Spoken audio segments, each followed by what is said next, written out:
जय जवान जय किसान जय तंत्रज्ञान.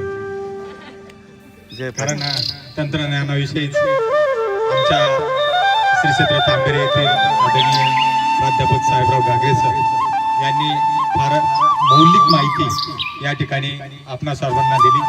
त्याचे होणारे फायदे तोटे लगेच तात्काळ दिसून येतात. म्हणून आजच्या युगामध्ये ही माहिती प्रत्येकाला असणं खूप आवश्यक आहे.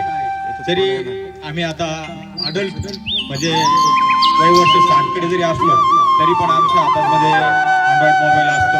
आमच्याकडूनही काही तोटे घडू शकतात आणि सरांनी दिलेली माहिती खूपच महत्त्वपूर्ण होती. आणि आता ज्या विषयावर मी बोलणार आहे ती माहिती जरी त्याचे तात्काळ तोटे जरी तुम्हाला दिसून येत नसले तरी पण निश्चित आपल्या भावी पिढीसाठी या गोष्टी अत्यावश्यक असणार आहेत. सावित्रीबाई फुले पुणे विद्यापीठ पुणे व लोकनेते डॉक्टर बाळासाहेब विखे पाटील पद्मभूषण उपाधीने सन्मानित प्रवरा ग्रामीण शिक्षण संस्थेचे कला वाणिज्य व विज्ञान महाविद्यालय सातारा राष्ट्रीय सेवा योजना विशेष श्रमसंस्कार शिबिर ग्राम सचिवालय सुंदर माझगाव श्री क्षेत्र तांबेरे येथे आज शिबिराच्या तृतीय दिनी अमृतवाणी या सत्रात तरुणाई व पर्यावरण रक्षण या विषयावर वार्तालाप करण्याकामी आपल्या समोर उभा आहे. प्रथमतः या ठिकाणी आपण वीर पुरुषांना आणि आपल्या अहिल्यानगर जिल्ह्यातीलच नव्हे तर ज्यांना महाराष्ट्र अगदी जवळून ओळखत आहेत असे विखे पाटील अर्थात स्वर्गीय बाळासाहेब विखे पाटील पद्मश्री विखे पाटील यांना मी अभिवादन करतो. आणि आज व्यासपीठावर या कॉलेजचे प्राचार्य प्राध्यापक सोपानराव नारायण सिंगोटे सर त्याचप्रमाणे आज व्यासपीठावर गागरे वक्त्यांचा वर्ग आणि उपस्थितांचा घन आहे. त्याचप्रमाणे संपूर्ण शिक्षक वृंद. मी पर्यावरण संरक्षणाकरता योगदान काय देऊ शकतो व्यक्तिगत योगदानावर आपण थोडासा विचार करूया. आर्मीमध्ये डिसिप्लिन अनुशासन याला खूप महत्त्व आहे. या ठिकाणी मी जय हिंद बोललो, मला जर तेवढ्याच मापामध्ये तेवढ्याच प्रत्युत्तर जय हिंद आलं नाही तर आमचे कमांडिंग ऑफिसर म्हणजे शिस्त काय असते ते तुम्ही आर्मी कॅम्पसमध्ये जाऊन अनुभवू शकता. म्हणून मला असं वाटलं की या ठिकाणी चहापान होता असताना तुमचंही थोडंसं दुर्लक्ष झाल्यासारखं वाटतंय. कारण इथं एकाग्रता होण्याचं फार महत्त्वाचं आहे. तुमचा वेळ बहुमूल्य आहे, माझा पण वेळ बहुमूल्य आहे आणि ह्या वेळेचा सदुपयोग करणं आपल्या सर्वांच्या हातात आहे. या करण्यासाठी मी खरं तर व्यक्तिगतपणे आपण पर्यावरण संरक्षणासाठी काय करू शकतो याबाबत थोडासा उहापोह करूया. यामध्ये पहिली गोष्ट आहे जल संरक्षण. खरं तर बागायती भागामध्ये ज्या भागामध्ये पाण्याची मात्रा भरपूर आहे त्या भागामध्ये पाण्याचा खूप मोठा अपव्यय होताना आपण पाहत आहोत.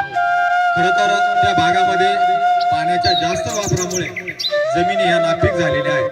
ज्या भागामध्ये ऊसाला कदाचित एका एकरमध्ये 50 टन 60 टन 70 टन ऊस निघेल तर बागायती भागामध्ये फार पाणी देऊन त्या जमिनी नापीक झालेल्या आहेत आणि त्या ठिकाणी एकी ॲव्हरेज 25-30 टन असं येतं. तर अशा वेळेस मी या पर्यावरण रक्षणासाठी जे जल संरक्षण यासाठी व्यक्तिगत पद्धतीने मी काय करू शकतो या अंतर्गत जर आपण शेतकरी ज्यांचे आईवडील तकरीबन 80-90% मुलं या ठिकाणी शेतकऱ्यांची आहेत, ही विशेष बाब आहे. तर आपण जरी आपले वडील चुलते मोठे भाऊ जर या गोष्टीकडे दुर्लक्ष करत असतील तर तुषार सिंचन पद्धतीचा किंवा ठिबक सिंचन पद्धतीचा आपण अवलंब हा पाईप द्वारे या ठिकाणी पाण्याची सुविधा होत असताना आपण पाहत आहोत. पण खरं तर हा जिरायती पट्टा आहे. आमच्याकडे दुष्काळी या नजरेनेच बागायती भागातले लोक घरी पाहत होते आणि त्यांना पाहू द्या, कारण तसं केल्यानेच आपली प्रगती होते असं मला वाटतंय. आणि त्या काळी मी 2003ला ज्यावेळेस शेती पाहू लागलो त्या टायमाला फार पाणी नसायचं, पण असणारं पाणी आम्ही फ्लोनीच द्यायचो. आणि रब्बीमध्ये विशेषतः हरभऱ्याचं पीक केलं जायचं. तर हरभऱ्याला फ्लोनी जर पाणी दिलं तर निश्चितच त्यामध्ये खूप पाणी लागायचं आणि किती पाणी द्यावं याच्यावर थोडंसं आमचे वडील हे विचारत राहायचे की एवढं पाणी तर आपल्याकडे उपलब्ध नाहीये. म्हणून आम्ही प्रथमतः तुषार सिंचन पद्धतीचा अवलंब केला. महात्मा फुले कृषी विद्यापीठ यापासून अगदी हाकेच्या अंतरावर आहे. तिथे आम्हाला सांगितलं गेलं की तुषार सिंचन पद्धतीने पाणी दिल्यामुळे हरभऱ्यावरती आंबा असते ती धुवून जात नाही, तर उलट जास्त त्याला फुले आणि नंतर घाटे येण्याचं प्रमाण असतं. आणि अशा पद्धतीचा अवलंब मी 4 ते 5 एकर क्षेत्रात 2 स्प्रिंकलर सेट घेऊन केल्यामुळे निश्चितपणे हरभऱ्याचं उत्पादन हे खूप वाढलं.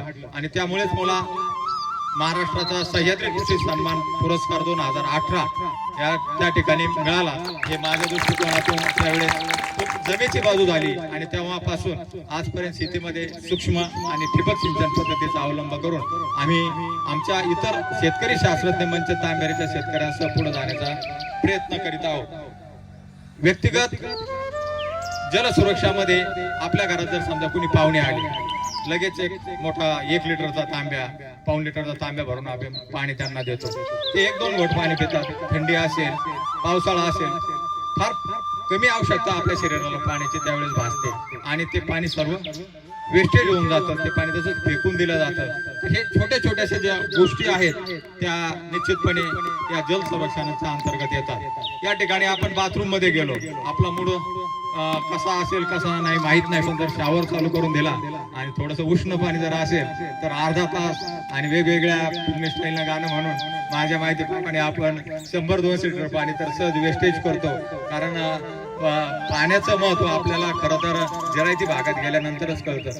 मी आर्मीमध्ये असताना 1 लिटर वॉटर बॉटल आमच्या जी पाठीवर कमरेच्या भागामध्ये जी पॅक केली जाते, कदाचित त्या 1 लिटर पाण्यावर आम्हाला 2-3 दिवस हे काढावे लागतात. आणि त्यावेळेस खरंच निश्चित पाण्याचं महत्व समजेल.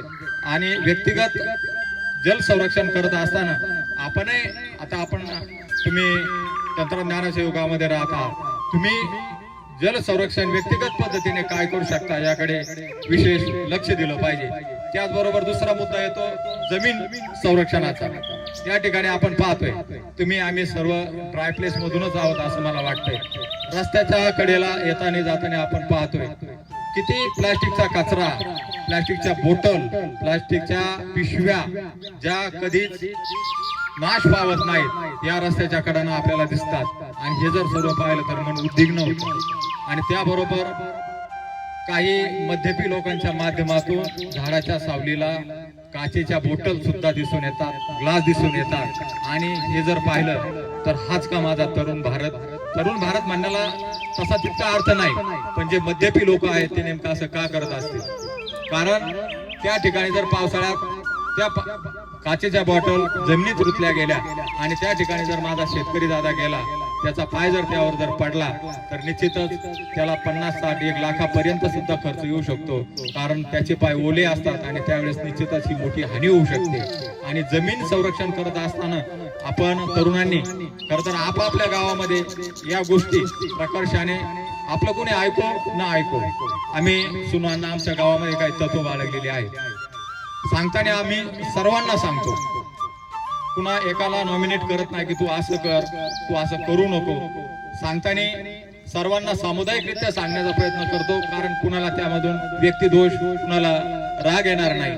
आणि जे चांगलं असेल ते निश्चितपणे या गावातील तरुण किंवा आपापल्या गावातील तरुण असतील, मध्यमवर्गीय असतील, हे निश्चित घेण्याचा प्रयत्न करत असतात. खरं तर तरुणाची तरुणाई आणि वृद्धांनी जर त्यांचा आडमुठेपणा जर सोडला तर निश्चितच एक चांगला मार्ग प्रत्येक गावामध्ये निघू शकतो आणि तो तुम्ही करण्यास काही हरकत नाही.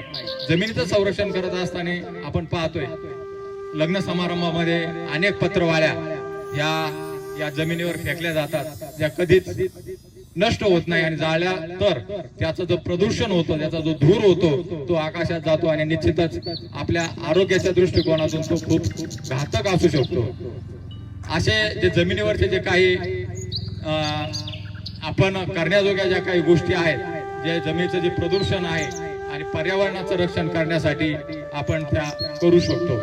ऊर्जाचं संरक्षण, ज्याप्रमाणे आपण पाण्याचं संरक्षण करू शकतो त्याप्रमाणे आपण काही प्रमाणात ऊर्जा संरक्षणही करू शकतो.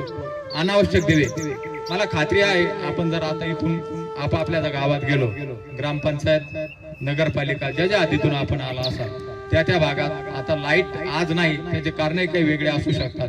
तर आपण जर आता आपल्या गावात गेलो आणि ग्रामपंचायतच्या दिव्याकडे जर पाहिलं तर निश्चितच ते ग्रामपंचायतचे दिवे चालू असतील. म्हणजे ही जी ऊर्जा आहे निसर्गाने आपल्याला दिलेली आहे, पाण्यापासून विजेची निर्मिती होते, तिचा अपव्यय आपण किती मोठ्या प्रमाणात करतो. आपल्या घरात सुद्धा जर आपण आपल्या रूम मध्ये नसू तर त्या ठिकाणी फॅन, लाईटचा दिवा लावण्याची काही आवश्यकता नाही. कदाचित आपले आई वडील आपल्याला सांगत असतील, आपल्याला राग येत असेल, पण आमच्या आर्मी युनिट मध्ये सुद्धा फार मोठ्या पनिशमेंट या ठिकाणी केल्या जातात आणि म्हणूनच काही ज्या सवयी आहेत त्या आमच्याकडे त्या रुजलेल्या आहेत. कदाचित त्या गावात असताना, समुदायात असताना आम्ही ज्यावेळेस त्या करण्याचा प्रयत्न करतो त्यावेळेस इतरांना सहजच असं वाटतं की काय बा याचं काय जाते त्याच्यामध्ये, पण ती पर्यावरणाची ऱ्हास आहे, हानी आहे आणि त्याचा जो अपव्यय टाळण्यासाठी आपण ऊर्जा संरक्षण हे केलंच पाहिजे. त्या ठिकाणी आपण अनावश्यकपणे लिफ्टचा उपयोग करतो, त्या ठिकाणी ऊर्जाचा वेस्टेज होतोय ना. जर एकट्याला जर समजा आपल्याला 6व्या मजल्यावर 5व्या मजल्यावर जायचं असेल, आपण तरुण असाल तर त्या ठिकाणी लिफ्ट यूज करण्याचं काय गरज आहे. तर शक्यतो पायऱ्या चढून गेल्यानं आपला व्यायाम होईल आणि आपलं जी तंदुरुस्ती आहे, शरीर आहे, ते पण व्यवस्थित राहण्यास मदत होईल. जर आपल्याला थोडं अंतर चालून जायचं आहे तर आपण त्या ठिकाणी गाडीचा उपयोग करतो. या ठिकाणी मी पाहतोय बऱ्याच विद्यार्थ्यांनी टेबल सीट येतात. जर प्रत्येकानेच एक गाडी आणायचा विचार केला तर पेट्रोल म्हणजे ती एक ऊर्जाची बचत होणार नाही आणि या ठिकाणी तुम्ही एक दोघांना कंपनी देऊन जर आला तर निश्चितच त्या ठिकाणी ऊर्जाचं संरक्षण हे निश्चितच होईल. आपल्या घरात अनावश्यक फ्रीजचा वापर सुद्धा टाळायला पाहिजे, कारण फ्रीज मधलं जे पाणी आहे आरोग्यास निश्चितच घातक आहे. मटक्यातलं जर पाणी वापरलं तर आपल्या कुंभारदादालाही त्या ठिकाणी 2 पैसे मिळतील आणि आपल्या शरीराची जी हानी आहे ती टाळण्यास मदत होईल. पुढचा मुद्दा, पुढची गोष्ट आहे जंगल संरक्षण. आपल्याकडं म्हटलं जात आहे की 21% हे जंगलने व्याप्त भाग पाहिजे, पण आताच्या आधुनिक तंत्रज्ञानानुसार जो सर्वे केला त्या ठिकाणी फक्त 11% जंगल आहे असं ते मानतात. आता राजकीय क्षेत्राचा याच्यावर किती फोकस आहे मला माहित नाही, पण आपण शक्यतो काय करू शकतो जंगल संरक्षणासाठी ही गोष्ट आपण केली पाहिजे. आपल्याकडे आपण ग्रामीण भागातील आहोत, बीज संकलन करून त्याचे बीज बॉल तयार केले पाहिजे. वरून शेणाने त्याला लिपल्यानंतर ते वाळल्यानंतर आपण सहजच पुढे गेलो, ट्रिपला गेलो, मामाच्या गावाला गेलो, काही भाग असेल रस्त्याच्या कडेला, ते बॉल टाका, कालांतराने ते बीज उगवून येईल. जंगल संरक्षणामध्ये तुम्ही पाहताय की एखाद्या ठिकाणी रस्त्याच्या कडेला जर आग लागली तर मला काय त्याचं घेणं देणं आहे. कुणीतरी त्या आगीला शांत करील, कुणीतरी पाणी टाकेल, आपण तसंच पुढे निघून जातो आणि या लागलेल्या वणव्यामध्ये अनेक जीवजंतू असतील, त्याचप्रमाणे अनेक नवनवीन वनस्पती त्या ठिकाणी उगून आल्या असतील, त्याचा ऱ्हास होतो. आणि आपण देवराई पाहतो, जे सिने अभिनेते आहेत सयाजी शिंदे, जे आमच्या तांदुळण्यात सर आले होते तांदुळण्याला खंडोबाच्या डोंगरावर. सरांच्या गावामध्ये आम्ही शिवभाऊच आहे आणि खंडोबाच्या डोंगरावर त्या ठिकाणी सयाजी शिंदे यांचं आगमन झालं होतं. सरांनी आणि त्यांच्या गावकऱ्यांनी सुद्धा त्या तांदुळनेर भागामध्ये डोंगरावर सुंदर अशी देवराई निर्माण केलेली आहे. अनेक झाडे त्या ठिकाणी, दुर्मिळ झाडे सुद्धा त्या ठिकाणी उपस्थित आहेत. तर अशा देवराईला आग लागल्यामुळे अनेक वन्यजीव, त्याचप्रमाणे अनेक पशु पक्षी यांचा त्या ठिकाणी ऱ्हास झालाय. म्हणून जंगल संरक्षणाकामी जर तुम्हाला आम्हाला काही करता आलं तर आपण तो निश्चित करण्याचा प्रयत्न केला पाहिजे. पुढची जी गोष्ट आहे पर्यावरण रक्षणाच्या अंतर्गत जी जीव सुरक्षा आहे. या भूतलावर अनेक पशु पक्षी आहेत आणि त्या पशुपक्ष्यांच्या माध्यमात ही जी जीवन साखळी आहे ती व्यवस्थित राहण्यास नेहमीच आपल्याला मदत होत असते. आपण पाहतोय चिमण्या या नामशेष होत चाललेल्या आहे. कुणी आपण आपल्या घराच्या प्रांगणामध्ये चिमण्याला पाणी ठेवतोय का? काही विशेष धान्य असेल नाही, तुम्ही जर सकस धान्य ठेवू शकले तरी पोहे असतील, मुरमुरे असतील, बाजरी असेल, छोट्या छोट्या स्वरूपातले काही जे धान्य आहे ज्या चिमण्या खाऊ शकतात हा ठेवण्याचा आपण प्रयत्न करतो का? आपण त्यांच्यासाठी काही निवारा निर्माण करू शकतो का? काही घरटे बनवू शकतो का? असा काही प्रयत्न आहे. नेहमीच अन्न आम्ही आमच्या गावामध्ये ज्या वेळेस ज्या गोष्टी शक्य आहेत त्या आम्ही आमच्यापासून सुरुवात करण्याचा प्रयत्न करतो. कारण मी तुम्हाला सांगत असताना अगोदर ते मी करतोय का ही गोष्ट आम्ही अगोदर तपासून पाहतो आणि त्या करण्याचा प्रयत्न करतो. आमच्या या वक्तव्यातून जर तुम्हाला काही असं वाटलं की आपण जीवाच्या या पशुपक्ष्यांच्या संरक्षणासाठी जर काही करू शकतो तर निश्चितच याच्या थोड्याशा बोलण्याचा निश्चितच तुम्हाला फायदा झाल्याशिवाय राहणार नाही.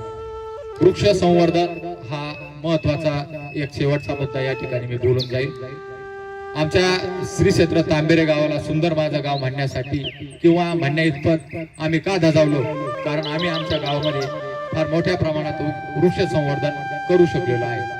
या वृक्ष संवर्धनाला काही थीम्स, काही संकल्पना आम्ही वापरलेल्या आहेत. थोडंसं ध्यान देऊन जर तुम्ही जर हे श्रवण केलं, ऐकलं तर तुम्ही तुमच्या गावामध्ये अशी वृक्ष संवर्धनाच्या वृक्ष लागवडीची काही संकल्पना आहे त्या तुम्ही राबवू शकता. आपण काय करतो की आज कोणाकोणाचा वाढदिवस आहे, हातभर करावं, आहे कोणाचा वाढदिवस आहे? विद्यार्थी या 7 दिवसात कोणाचा वाढदिवस आहे? आठवा जानेवारी आहे. आज 4 तारीख आहे, 4 जानेवारी. 8 जानेवारी पर्यंत कोणाचा वाढदिवस नाही.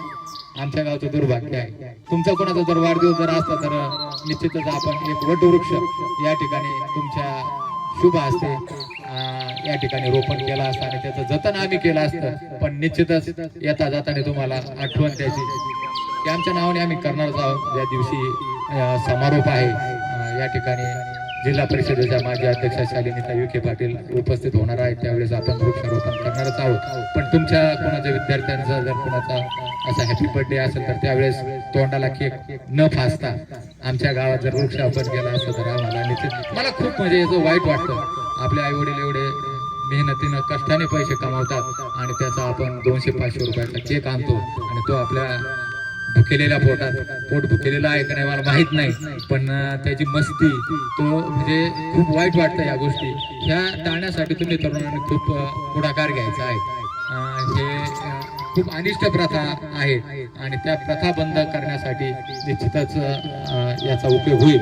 जर वाढदिवसाच्या निमित्ताने आपण एखादा वडाचं झाड आपल्या प्रांगणात लावलं किंवा सार्वजनिक ठिकाणी लावलं, सार्वजनिक ठिकाणी जाऊन तुम्ही जर काही कार्य करत असाल आणि चांगलं कार्य जर असेल सर तर कुणी आपल्या गावात नाही म्हणणार नाही. तर कुणाचे आजोबा आजी देहावसन झालं त्यांच्या स्मृतीप्रित्यर्थ एखादं वडाचं किंवा पिंपळाचं जे ऑक्सिजन देणारा वृक्ष तो लावण्याचा प्रयत्न करा. आज आपण सर्वजण आमच्या दसक्रिया विधी स्थळावर होतात ना, सर्व उपस्थिती खूप मोठी होती आणि त्या ठिकाणी आदरणीय हरिभक्त परायण रामाचार्य मनोहरजी महाराज सिनारे यांनी जी प्रवचन रूपी सेवा दिली त्यामध्ये वृक्षाचं लाकडाचं महत्व त्यांनी सांगितलंय. माणसाच्या जन्मापासून माणसाच्या मृत्यूपर्यंत लाकूड किती महत्वाचं आहे त्यांनी ते गायनाच्या स्वरूपात वर्णन केलं. निश्चितच तुमच्या ध्यानात राहील. या ठिकाणी आम्ही हे भोळ्या शंकरा आवड तुला बेलाची बेलाच्या पानाची हे सुद्धा भजन आदरणीय महाराजांनी म्हटलं. तर आज त्या वृषभ देवतेचं त्या बैलाचं संगोपन त्या दादांनी जवळजवळ 28-30 वर्ष केलं आणि त्याच्या स्मृतीप्रित्यर्थ आज एक बेलाचं झाड लावलं. ते बेलाचं झाड निश्चितच त्या बाबांना पुढच्या काळामध्ये ऊर्जा देत राहणार आहे. त्या बाबांची मुलगा आहे तो पण मेंढपाळ आहे, जवळजवळ त्याच्याकडे 50-60 मेंढ्या आहेत. म्हणजे फार जरी शिकलेले नसले तरी त्यांचे विचार मात्र हे उच्च आहेत असं तुम्हालाही जाणवलं असेल. ते बाबा अडाणी आहेत, 3री-4थी पास झालेले आहेत आणि त्यांनी आज तो एवढा सुंदरसा कार्यक्रम त्या ठिकाणी घडून आणला. खरं तर इतरांना तो प्रेरणादायी आहे. वृक्ष संवर्धन करण्यासाठी ज्या काही अनेक बाबी आम्ही शोधून काढल्या त्यातील आजची जी बाब आहे, प्रत्येक दसक्रिया विधीच्या वेळेस किंवा एखादी नववधू विवाहित होऊन आमच्या गावात सोन्याच्या पावलाने येते त्यावेळेस आम्ही त्या कुटुंबाची थोडीशी परवानगी घेऊन कारण वेळ इतर कामासाठी व्यस्त असतो, पण आम्ही त्यांच्याकडून वेळ काढण्याचा प्रयत्न करतो. अण्णा आपण याच ठिकाणी बुवा तांबेरे रस्त्यावर नववधूचं आगमन होत असताना आम्ही त्यांना रोडला थांबवून या ठिकाणी वृक्षारोपण करून घेतलेलं आहे आणि ते वृक्ष या ठिकाणी जिवंत आहे. अशा प्रथा आपण सुरू करण्यास काही हरकत नाही. काही काळ लोक तुम्हाला कदाचित नावं ठेवतील किंवा कुटुंबातले सदस्य म्हणतील की यांना काही काम नाही, कारण अण्णा आम्ही परत सासुरवास सहन करतोय, कारण सोशल वर्क करताना काही गोष्टी ह्या सोसाव्याच लागतात. थोडीशी आर्थिक झळी आपल्याला निर्माण होत असेल, आपल्या घरच्या कामाकडे थोडंसं दुर्लक्ष होत असेल, पण भगवंत आपल्याला निश्चित दुसऱ्या हाताने नेहमी देत असतो. असे अनेक अनुभव तुम्हाला येत असतील, आम्हाला आलेले आहेत. आम्ही कधी कधी शेअर करण्याचा प्रयत्न करतो. अण्णाने परवा त्याच्या मुलीबद्दल सांगितलंय, ज्या ऍडमिशनला 5-5 लाख रुपये लागतात. अण्णाची कन्या या ठिकाणी PVSC कॉलेजला आहे, तिला 28-30 हजार रुपयामध्ये तिचं ऍडमिशन झालेलं आहे. सोशल वर्क मध्ये थोडासा वेळ जाऊ द्या, काय हरकत नाही. जनहित होत असेल तर आपला वेळ आपल्याकडे काही असेल तर आपण दुसऱ्याला देण्याचा प्रयत्न करूया. खरं तर मी भारत सरकारला म्हणजे खरंच मनापासून धन्यवाद देईन. मी त्या केंद्र सरकारचा एक पेन्शनर आहे. 45-50 हजार रुपये मला पेन्शन मिळते. त्याच्यातील थोडासा काही भाग असेल, काही थोडासा वेळ असेल, तो मी समाज हितासाठी दिला तर काय त्याच्यामध्ये फरक पडणार आहे. आमच्यामध्ये अप टू डेट राहण्याचे जे समोर दिसतंय ना, हे राहण्यासाठी खूप सक्ती असते. तुम्हाला भारत सरकार पेन्शन देतंय, तुम्ही काहीतरी येड्या गावड्यासारखे समाजात वागू नका. तुम्ही एक चांगल्या संस्थेतून नोकरी करून आलेले आहात. भारतीय सेनेचा आदर्श जगामध्ये आहे. मग तुम्ही माजी सैनिक झाल्यानंतर गावाकडे कसं राहायला पाहिजे, एक वेळेस लेक्चर करतात सोडून देतात, प्रत्येक वेळेस दंडा काठी घेऊन आमच्या पाठीमागे राहत नाही. पण आमचं मन आम्हाला सांगते की आम्ही समाजामध्ये कसं राहिलं पाहिजे. हे करत असताना हे वृक्ष संवर्धनाच्या काही बाबी सांगत असताना अनाशच त्या ओघाने काही गोष्टी ज्या पुढे येतात. कारण काहींना असं सहज वाटून जातात की हे तोरा मिळवतात. पण जर मी माझे सैन्य दलातले, मी परदेशात राहिलो 1 वर्ष श्रीलंकामध्ये इंडियन पीस कीपिंग फोर्स मध्ये, माझे काय अनुभव मी जर तुम्हाला शेअर जर नाही केले तर तुम्हाला प्रेरणा कशी मिळणार, तुम्ही त्या संस्थेकडे आकर्षित कसे होणार. माझा मुलगा दिनेश हा फार्मसी पूर्ण झाली, तो फार्मसी करणार होता, पण तो CDSचा अभ्यास करतो. त्याला डिफेन्स मध्ये जाण्याची खूप इच्छा आहे. 7 जानेवारीला तो तुमच्या समोर 1 दिवस श्रमदानासाठी येतोय. पुण्याला तो CDSचा अभ्यास करतोय आणि तो म्हटला की काही करण्यापेक्षा मी श्रमदानासाठी 1 दिवस देतो आणि जरी तुमचा कुणाचा यातल्या उपस्थितांपैकी कुणाचा वाढदिवस नसेल तर माझ्या मुलाचा 7 जानेवारीला वाढदिवस आहे. आपण त्याच्या समोर या ठिकाणी वटवृक्ष लावूया. निश्चितच त्याचा मित्र वैभव मुसवाडे त्याच्या वाढदिवसानिमित्ताने त्या दुकान आहे ना एक शेजारी, मुलांनी पाहिला असेल शेजारी, तिथे एक वटवृक्ष दिसतोय. प्रत्येक वटवृक्ष कुणाच्या स्मरणार्थ, इथे जवळजवळ 200-300 वटवृक्ष असतील, ते कुणाच्या स्मरणार्थ लावलेले जे आम्हाला परिपूर्ण माहीत आहे.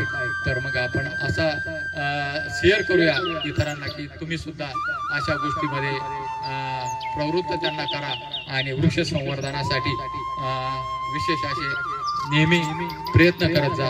कारण माणसाने जीवनात येऊन 2 तरी झाडं लावावी, एक आपल्याला आयुष्यात लागणाऱ्या इतर ज्या गरजा आहेत त्यासाठी, आणि आपण मेल्यानंतर आपल्या पश्चात आपले अंत्यसंस्कार करण्यासाठी एक वृक्ष निश्चितच आपण तयार केला पाहिजे. आपण समाजावर बोज वजन काय असेल ते भार नाही बनलो पाहिजे. अशा गोष्टीसाठी आपण निश्चितच प्रयत्न केले पाहिजे. या ठिकाणी आर्मी लाईफ विषयी बरंच काही बोलण्यासारखं आहे. जेव्हा जेव्हा कधी आपल्याला अशा काही गोष्टींची गरज पडेल, कारण या ठिकाणी एक करिअर अकॅडमी आहे, त्या ठिकाणी चांगलं ट्रेन केलं जात आहे. माझ्याकडूनही तुमच्यासाठी जर काही प्रयत्न झाले तर मी त्यासाठी सदैव तत्पर असणार आहे. या ठिकाणी पर्यावरणाच्या रक्षणासाठी आम्ही नोंदवहीची सुद्धा जोपासना केलेली आहे. या नोंदवहीमध्ये गावातील जेवढ्या लोकांनी त्यांच्या वाडवडिलांच्या स्मृतीप्रित्यर्थ कुणाच्या वाढदिवसाच्या निमित्ताने जे काही वृक्ष लावलेले आहेत त्याची संपूर्ण नोंद आम्ही यामध्ये ठेवलेली आहे. आणि हा आनंद भविष्यामध्ये खूप मोठा असणार आहे. आनंदाचे लाडू आपणच आनंद एकट्याने जरी खाल्ले तरी काय अडचण नाही, पण इतरांना जर सहभागी जर करता आलं तर चांगली गोष्ट आहे. या ठिकाणी 2003ला सेवानिवृत्त झाल्यानंतर माझ्या आईचं निधन 2018ला झालं. तेव्हापासून सुरुवात केली आपण अमरधाममध्ये. कुणी काल समाधानाला होतो, कोणता ग्रुप होता, त्या ठिकाणी जे पिंपळाचा वृक्ष आहे तो सर्वात प्रथम आम्ही त्या ठिकाणी लावला आणि तेव्हापासून जी सुरुवात झाली. कदाचित मी माझ्या जीवनामध्ये खूप पैसे कमविले, लाखभर कोटभर रुपये पैसे कमवेल, एखादा फ्लॅट घेईल, पण अशी एक 30 बाय 30 जागा घेऊन एखादा वटवृक्ष रोपण करून त्या ठिकाणी आईचं किंवा वडिलाचं नाव देऊन एक वटवृक्षाचं लाईफ किती असू शकेल, हजारो वर्ष लाईफ आहे. तो वटवृक्ष त्यांच्या नावाने खूप काळ राहणार आहे. आणि अशा माध्यमातून तुम्ही ऑक्सिजन निर्मितीसाठी आपण भावी पिढीला काय देणार आहे.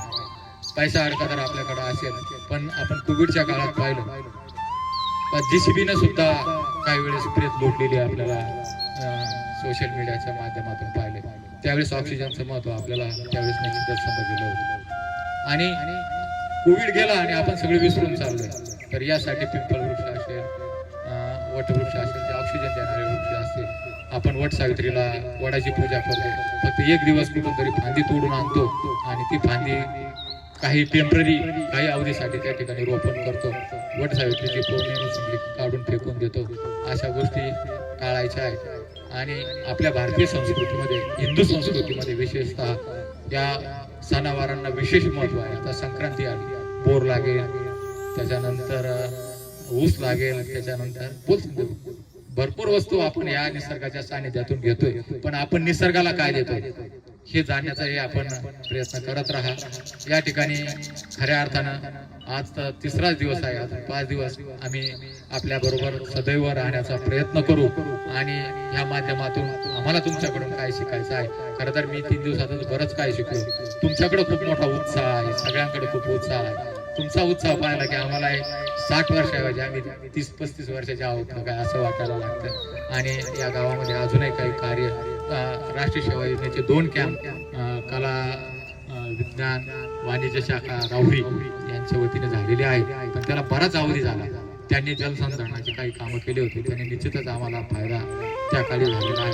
डॉक्टर संभाजीराव पठारे सर आवर्जून नाव उल्लेख करावा असं वाटतं. खूप शिस्तप्रिय होते आणि तेवढा खरं तर धाक आता असायला पाहिजे. कारण आजही महाराजांनी सांगितलं छडीचं महत्व, पण हरकत नाही तुम्ही डोळ्याच्या धाकाने. आणि आमचे या ठिकाणी गुरुजन कसे आहेत, आमचे गुरुजन अगर शिस्तप्रिय आहेत, तर आम्ही पण तेवढ्याच दृष्टिकोनातून शिस्तप्रिय असायला पाहिजे. मी शिंदे सर असताना 1-2 वेळा सातरच्या कॉलेजला येऊन गेलो. खूप तुमचा तो कॅम्पस आहे, खूप छान वाटतं. तुम्ही आर्मी कॅम्पस मध्ये कुणी गेलाय का? कुणाचा आहे का? कुणी मामा, कुणी काका वगैरे आर्मी मध्ये आहे का? कुणी कॅम्पस मध्ये जाण्याचा वेळ आला का तुम्हाला? कॅम्पस मध्ये गेल्यानंतर प्रसन्नता का वाटते? कारण त्या ठिकाणी वनराई इतकी सुंदर पद्धतीने असते. बऱ्याच चित्रपटामध्ये शूटिंग वगैरे त्यांचं परमिशन घेऊन ते करतात. स्वच्छतेला फार महत्व आहे. या कॅम्पस मध्ये आल्यानंतर सुद्धा असं वाटतंय आता एक ग्राम सचिवालय नव्यानं आहे, या ठिकाणी सुद्धा आता तुमचा पदस्पर्श झालेला आहे. निश्चितच या भूमीचा सुद्धा विकास होणार आहे. आदरणीय शिंगोटे सरांनी मला सांगितलं इथं खूप पॉझिटिव्ह वेव्ज आहेत आणि ज्या ठिकाणी पॉझिटिव्ह वेव्ज आहेत त्या परिसराचा, त्या भागाचा विकास झाल्याशिवाय नाही. आमच्या गावाचं ग्रामदैवत प्रभू रामचंद्र आहेत. पलीकडे तुम्ही मोरेश्वर महाराजांच्या प्रांगणामध्ये सफाई केली, त्या ठिकाणी सुद्धा खूप पॉझिटिव्ह वेव्ज आहेत असे संत महंत सांगतात. या ठिकाणी अनेक जैन साधू मुनी येतात जातात. कालच एक जैन मुनी इथे छाजेड ज्यांचा पेट्रोल पंप आहे ते घेऊन आले होते. आमच्या घरासमोर ते थांबले आणि त्यांना खूप प्रसन्नता वाटली. ते वडाच्या झाडाच्या बाजूला गेले आणि त्यांनी थोडासा बोध केला. असेच जैन साधू माझ्याकडे मुक्कामाला थांबतात. काही महिला असतात, काही पुरुष असतात, रात्रभर थांबतात. त्यांच्याकडून काही मागणं नसतं, फक्त त्यांना वास्तव्यासाठी काही काळ हवा असतो, सुरक्षितपणे त्यांना थांबावंसं वाटतं. दुसऱ्या दिवशी मी त्यांना मार्गस्थ करायला सोनगाव रस्त्याकडे निघालो. जाताना मोरेश्वर महाराजांच्या प्रांगणामध्ये एक वटवृक्ष आहे ना, 2 आहेत. ज्या प्राध्यापक निमशे सरांची जी कविता आपण ऐकली, त्यांच्या धर्मपत्नीच्या वाढदिवसानिमित्ताने एक छोटंसं वडाचं झाड अलीकडच्या बाजूला आहे. पलीकडे एक DB जगताप साहेब आहेत. या ठिकाणी ते कंस्ट्रक्शन क्षेत्रात खूप त्यांचं नाव मोठं आहे आणि त्यांनी त्या ठिकाणी एक वटवृक्ष त्यांच्या शुभ हस्ते आम्ही लावलेला आहे.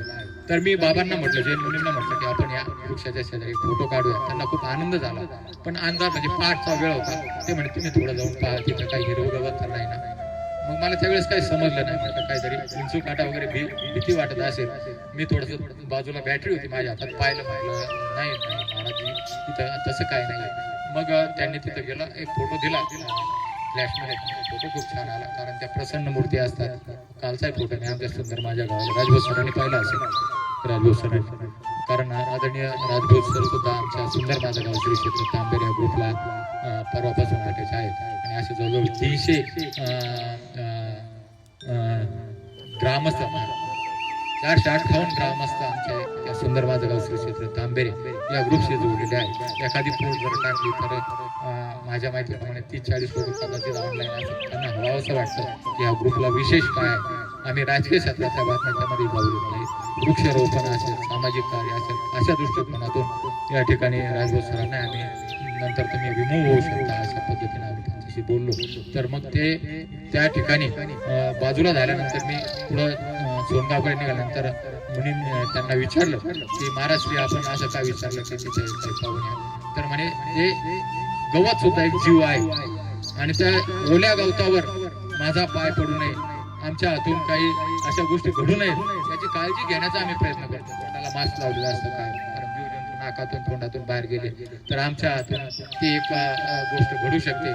अशा अनेक गोष्टी पाहण्याचा ते प्रयत्न करतात असं त्यांनी सांगितलं. पण काही ठिकाणी काही वेळा अशा गोष्टी नजर चुकीने घडून जातात म्हणून मी तुम्हाला म्हटलं होतं. तर आपण सुद्धा पर्यावरणाची काळजी घेत असताना मी ज्या काही माझ्या दृष्टिकोनातून काही गोष्टी मुद्दे योग्य वाटले ते मी तुमच्याशी शेअर करण्याचा प्रयत्न केलाय. या ठिकाणी मी तुमचा जास्तीचा वेळ घेणार नाही, पण आपण श्रमदानाच्या स्वरूपात जेव्हा जेव्हा एकत्र असू त्या वेळेस ज्या ज्या गोष्टी तुम्हाला काही विचाराव्याशा वाटल्या मी निश्चितच माझ्या बुद्धिमत्तेनुसार तुम्हाला सांगण्याचा प्रयत्न करीन. या ठिकाणी प्राध्यापक सोपानराव नारायण शिंगोटे सर हे खूप छान व्यक्तिमत्व तुम्हाला प्राचार्य म्हणून लाभलेलं आहे. त्यांचा घर परिवार आम्ही जाणतोय.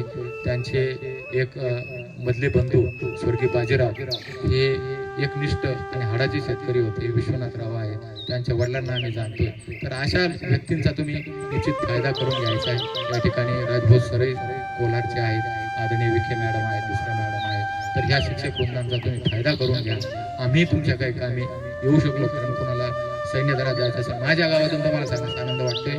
मी सेवानिवृत्त झाल्यानंतर आता सध्या 17 सैनिक देशाची सेवा करतात सुंदर माझगाव श्री क्षेत्र तांबेरे.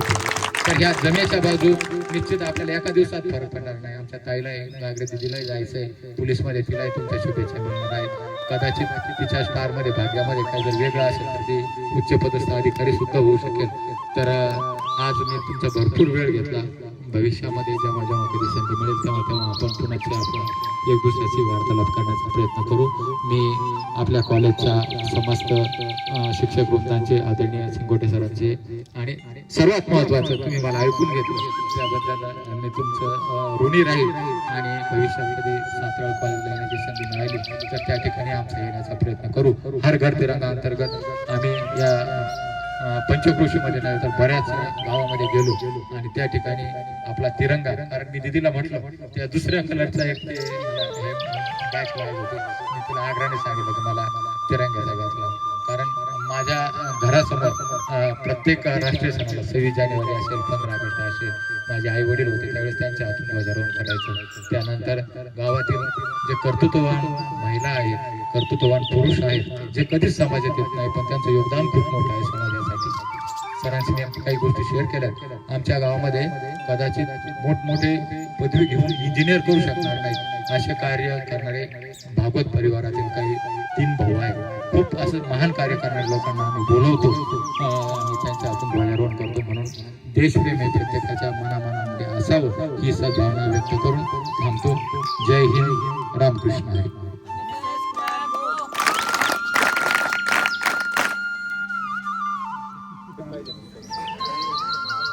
जय श्रीराम. खर तर आताच जे 2 वक्ते बोलले या ठिकाणी ज्यांची व्याख्यानमाला झाली, अतिशय अमोल असं मार्गदर्शन आपल्याला भेटलेलं आहे. मेजर काकांच्या बरोबर त्यांच्याबरोबर काम करत असताना बऱ्याच वेळेस आता तुम्ही त्यांना ऐकून घेतलं, त्यांच्या जवळ जो शब्दसाठा आहे तो इतका आहे की अजून दिवसभर संध्याकाळपर्यंत जरी बोलायची वेळ आली तरी ते बोलू शकतात. म्हणून त्यांना बऱ्याच वेळेस ट्रोल केलं जातं आणि त्याचं उत्तर आम्हाला द्यावं लागतं. आणि खरोखरच बऱ्याच जणांना अपेक्षा फक्त एवढीच आहे, यातली 10 जणांनी जर ते आत्मसात केलं ना तेच आमचं भाग्य. आम्हाला जास्त अपेक्षा काही नाही. आणि सरांनी अगोदर आमच्या गागरे सरांनी जे सांगितलं, साहेबराव गागरे सरांनी, खरं तर पहिल्यांदाच त्यांना ऐकायची संधी मिळाली. कारण ते गावात आम्ही बऱ्याच वेळेस त्यांच्याशी शब्दांकन करत असताना त्यांचे मोजके शब्द आमच्या बरोबर आमच्या कानात पडतात. खरोखर ते आपल्या प्रवरेचा एक घटक म्हणून ते काम करत आहेत आणि अतिशय मोलाचं मार्गदर्शन त्यांनी केलं. त्यातला एक अनुभव मी तुम्हाला सांगणार आहे तंत्रज्ञानाबद्दल. मोबाईलचे फायदे आहेत आणि तोटे सुद्धा आहेत.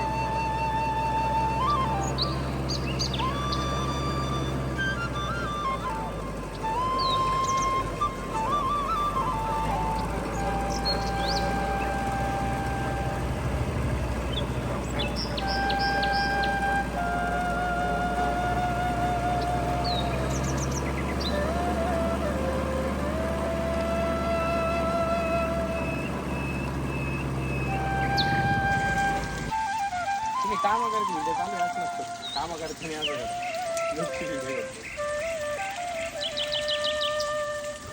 आपल्या ऍक्टिंग ग्रुपचं नाव काय?